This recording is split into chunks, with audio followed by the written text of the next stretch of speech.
मनाचा वेध आणि आपुलकीची सेवा देणारे आपले न्यूज चॅनल एरळा न्यूज। खडाव तालुक्यातील वडगाव येथील पुरातन जयराम स्वामी मठात शासनाच्या पर्यटन विकास निधीतून मंजूर झालेल्या 40 लाख रुपयांच्या कामाचा भूमिपूजन समारंभ नुकताच पार पडला। या निमित्ताने झालेल्या भाषणात खडाव तालुक्यातील शेती पाणी प्रश्नाला पुन्हा एकदा चांगलीच उकळी फुटली आहे।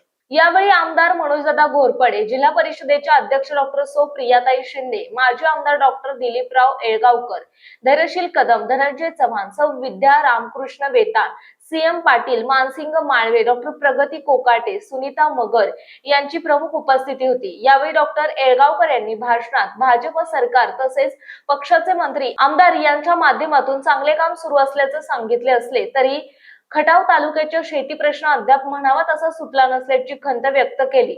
आमदार मनोज घोरपडे यांनी तोच धागा पकडून पाणी प्रश्न सोडवण्यासाठी आपण प्रामाणिक प्रयत्न करत असल्याचे सांगितले। उरमडी योजनेचे पाणी पाईपलाईनच्या माध्यमातून छोट्या मोठ्या पाझर तलावात सोडण्यासंदर्भात प्रस्ताव तयार केला आहे, त्याला मुख्यमंत्री देवेंद्र फडणवीस यांनीही मंजुरी दिल्याचे सांगितले। डॉक्टर प्रिया शिंदे म्हणाल्या, राज्यात आपल्या पक्षाची सत्ता आहे, जिल्ह्यात पक्षाचे 2 मंत्री चांगले काम करत आहेत, त्यामुळे जिल्हा परिषदेत प्रभावी काम करताना कोणतीही अडचण येणार नाही। पुढच्या वेळी भागात येताना पाणी प्रश्नाची सोडवणूक करूनच येणार असल्याचं ठोस आश्वासनही यावेळी दिले। कार्यक्रमाचे प्रास्ताविक मठाधिपती विठ्ठल स्वामी महाराज यांनी केले। प्रास्ताविकात त्यांनी मठाच्या कामासाठी 40 लाखाचा निधी उपलब्ध करून दिल्याबद्दल शासनास धन्यवाद दिले। तसेच उर्वरित कामासाठी 1 कोटीच्या निधीची मागणी केली। बाजार समितीचे संचालक महेश घारगे, अरविंद घारगे यांनी स्वागत केले। पत्रकार धनंजय क्षीरसागर यांनी सूत्रसंचालन केले। धीरज शास्त्री वलेकर यांनी आभार मानले। कार्यक्रमास प्रताप घारगे, नंदकुमार घारगे, दिलीप देशमुख, सुरेश घारगे, पीएम घारगे, प्रकाश आबा घारगे, दादासो कोकाटे, प्रकाश कुलकर्णी, विजय कुलकर्णी, गोपीनाथ कुलकर्णी, जगन्नाथ नलवडे, दादासो घारगे, सचिन सुतार, दिनकर फाटक, सचिन पोपटराव घारगे, गुरुदत्त घारगे, अनिल पवार, विजय पवार, नितीन भोसले, अनिल घारगे, SR घारगे, चैतन्य घारगे, शंकर सोलगे, बाळासाहेब भोकरे, श्रीकांत खांडे, माधव तात्या घारगे, उत्तम घारगे, अंकुश घारगे, ऋषिकेश घारगे, सचिन घारगे, शंकर भोसले, माणिक जाधव, श्रीकृष्ण घारगे, विजय घारगे, मधुकर घारगे, वसंत भंडारे, चैतन्य शिंदे, प्रकाश सोरटे घारगे, कंडक्टर आर्वीकर, लहू गोयकर, सौ शबनम शिकलगार, रत्नमाला कोकाटे, जयश्री सुतार, विजयलक्ष्मी घारगे आदींसह शेकडो भाविक ग्रामस्थ उपस्थित होते। रुपये टाकून या मतदारसंघाचा एक चांगल्या पद्धतीचं पॅटलॉग करून काढण्याचं काम केलं, त्याबद्दल मठाच्या वतीनं त्यांचं पहिल्यांदा धन्यवाद करतो। पूर्वी स्थानिक आमदार बाळासाहेब पाटील यांनी सुद्धा निधी दिला, त्याचबरोबर आताच्या आमदारांनी सुद्धा परंपरा पुढे चालवत फार मोठा निधी दिला की जो एवढा मोठा निधी दिला की 1 कोटी रुपयाचं काम आमदार साहेब तुम्ही तेवढं करावं आणि आमचे देव सुरक्षित करावेत। आणि त्याचबरोबर इथं धैर्यशील दादा आहेत आणि खटाव मानचे खऱ्या अर्थानं पाण्याचे जनक। खरं तर विधानसभेचा आवाज जर म्हणला तर डॉक्टर दिलीपराव येळगावकर यांचा आवाज आजही लोक नाव करतात। आणि सर्व पत्रकार समोर वारकरी म्हणजे जास्त वेळ घेत नाही, तरी कार्यक्रमात मी थोडक्यात काय माझं मनोगत व्यक्त करतो। ह्या परिसराच्या काही मागण्या आहेत, त्यामध्ये प्रामुख्यानं जयराम स्वामी वडगावकरांचा पंढरपूरचा मठ वाचावा ही स्थानिकच्या सर्वच भाजपच्या सर्वच पक्षाच्या नेत्यांना आमची विनंती आहे। कारण की दुसरी गोष्ट अशी की उरमडीच्या परिक्षेत्रामध्ये ह्या वडगावच्या जमिनीचं जास्त म्हणजे भूसंपादन झालं, पण आमच्या इथला सगळा स्थानिक शेतकरी आजही पाण्यापासून वंचित आहे। तर आमदार साहेबांनी त्याच्या बाबतीत थोडंसं लक्ष घालावं आणि छोटे मोठे ही कामं होतच राहतात, पण प्रामुख्याने लोकांच्या शेतीचा एवढा मोठा प्रश्न बिकट आहे। आता वड्या नाल्याला पाणी नाही, वाईट कुठलं वाटते धरणं सातारा जिल्ह्यात आणि सगळं पाणी सांगली जिल्ह्यात, ते बी आपलीच माणसं आहे। आमच्या माळीचं मंदिर आहे, इकडं गिरजाशंकरवाडीचं मंदिर आहे। अशी ही मंदिरं पुरातत्व खात्यामध्ये जर आपण घेतली आणि पुरातत्व खात्यातून आपल्याला निधी मिळवत आला आणि त्याला फार काय कष्ट करावे लागत नाही। जितकं आपले चांगले कार्यकर्ते त्या डिपार्टमेंटमध्ये आहेत, पुण्याला आहेत, त्यांना कधीही आपण इकडे आणू शकतो आणि चांगला एखादा प्रस्ताव तयार करू शकतो।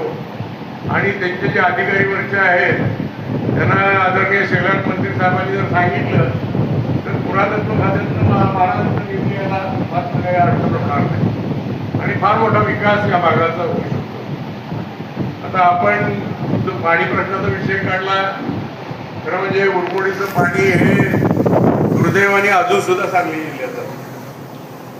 मी नेहमी भांडत असतो आणि त्यामुळं मी थोडा उघडा पडलो. मला अनेकांनी टार्गेट केले. अजून सुद्धा उरमोडी धरणाला स्वतःचा कॅनॉल नाही. एकमेव धरण असं आपलं आहे की ज्याला स्वतःचा कॅनॉल आहे. आज कणेर कॅनॉल मधून आपण पाणी घेतो आणि त्यातनं पाणी जातं सांगलीला निघून. शिवाय मुरमोडीला पाण्याचा प्रश्न आहे. तर पाण्याच्या बाबतीत पूर्वीचा जो काही येळूरचा इथला MI टँक आहे, त्यामुळं आज शासनाकडे जर आपण बघितलं तर एखादा मायनर इरिगेशनचा टँक झाला की म्हणजे बागायती झाला अशी नोंद होत असते. पण तो त्याची कॅपॅसिटी किती काय किती त्याच्यापेक्षा त्याच्या खाली येणारं जे कॅचमेंट आहे ते ऑटोमॅटिक त्यामधनं मुरमोडच्या लांब क्षेत्रात तो वगळला गेला. परंतु मागच्याच 1-2 महिन्यापूर्वी मी देवेंद्रजी फडणवीस साहेबांची सही घेतलेली आहे माझ्या पत्रावर आणि जे काय आता आपण LIS करतो त्या पद्धतीने PDL जी केलं जातं बंदिस्त पाईपलाईन त्या पद्धतीनं ह्या तलावांच्या खालचं जे काही क्षेत्र आहे ते बंदिस्त पाईपलाईन मध्ये कन्वर्ट करून त्याला निधी द्यावा अशी आपण मागणी केली. जेणेकरून आता जेव्हा उरमोडीचं जे PDL आहे ते आपण त्यामध्ये जोडू शकतो आणि जो काही उर्वरित राहिलेलं क्षेत्र आहे त्या क्षेत्रासाठी आपल्याला त्या उरमोडीचंच पाणी त्या माध्यमातून घेता येईल अशा पद्धतीचं नियोजन दादा आपण मार्गस्थ लावलं आहे. हे त्याचा पाठपुरावा माझा कंटिन्यू चालूच आहे. त्या अनुषंगाने तेव्हा अगदी आपल्या त्या MI टँक मध्ये सुद्धा पाणी सोडण्यासाठी त्याला जे काही लागणारे गोरवाल आहे ते सुद्धा आपण आता मागच्या आठवड्यामध्ये संबंधित शेतकऱ्यांनी थोडंसं काहीतरी अडचण आली होती. आमदार दिलीप जेळगावकर यांनी खूप प्रयत्न केले आणि खूप आंदोलनं केली आणि त्यांच्या धडेकावज प्रयत्नासाठी ते सर्वश्रुत आहेत. आणि आज आपलं भाग्य की माननीय आमदार मनोजदादा घोरपडेंच्या मार्फत इथं जो काही पाणी प्रश्न आहे त्याला निश्चित न्याय मिळेल. आणि मला वाटते पुढच्या वेळी जेव्हा आम्ही येऊ तेव्हा पाणी घेऊनच येऊ. तर आणि सरकार आपलं आहे. दोन्ही मंत्री माननीय ग्रामविकास मंत्री जयकुमार गोरे साहेब आणि सार्वजनिक बांधकाम मंत्री छत्रपती शिवेंद्र महाराज भोसले ही 2 खंबीर पदं आपल्याकडे आहेत. आपले माननीय देवेंद्रजी फडणवीस साहेब हे आपल्या पाठीशी आहेत आणि मला वाटते आपण फक्त मागायचं आणि आम्ही सगळ्यांनी द्यायचं. तर या जिल्हा परिषद अध्यक्षा म्हणून मला या सर्वांच्यामुळेच संधी मिळाली. मी विशेष उल्लेख करेन ते धैर्यशील दादा पाहिलं तसं विठ्ठल स्वामी महाराज खूप हुशार आहे. त्यांनी मागल्या आमदाराला पण सोडलं नाही.